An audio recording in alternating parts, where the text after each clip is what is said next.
In this video, I'm going to show you how I installed the iSpring's whole home water system and kind of go over my 2-year review. I've had this for about 2 years now. So if you have trouble trying to locate where your water is coming in your home, me particularly, I have a well located back here.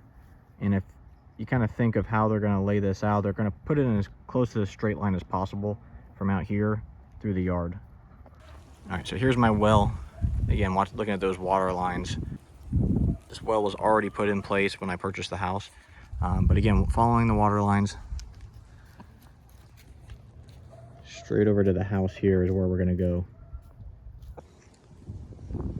And following the path, I've located my property. The main water runs in the house right here. And so just below the surface right here is where I make my connection. I run it back out here and then come in through each one of these filters, and then this runs back out and back up into the house right here. All right, so I was able to get a couple pictures pulled up. Unfortunately, I couldn't record this back when I did this because I had to get this done kind of immediately before we moved into the house. But it gives you an idea. You can still see in the photos here how I trenched out the area, and you can see the main water line, how it goes into the house. And I just branched off of that and brought all the piping over to the wall where the filters currently sit. So right here, this is where I made my connection back in from the system.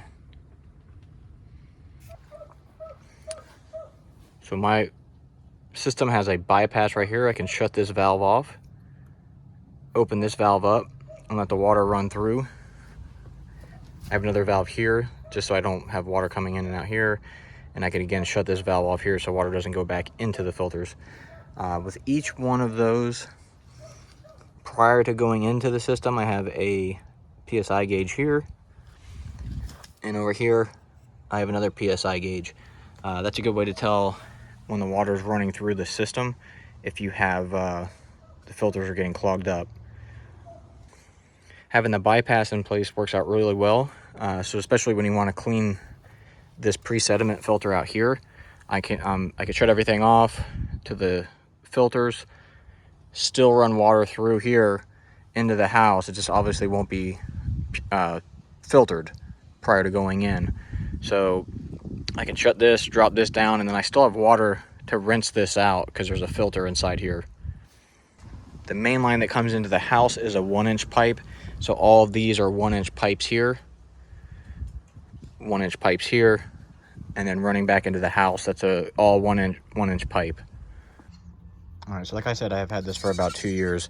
So in my system, I have the pre-filter here. This is a larger sediment filter. I have the carbon filter, and then the iron manganese filter. This pre-filter, pre-sediment filter, I made sure that it's covered because it does get a lot of algae, especially if the sun hits it. I do have a little bit of iron in my water coming from the well, but with this installed, this filters out the rest of the iron, so it's pretty much iron free at this point.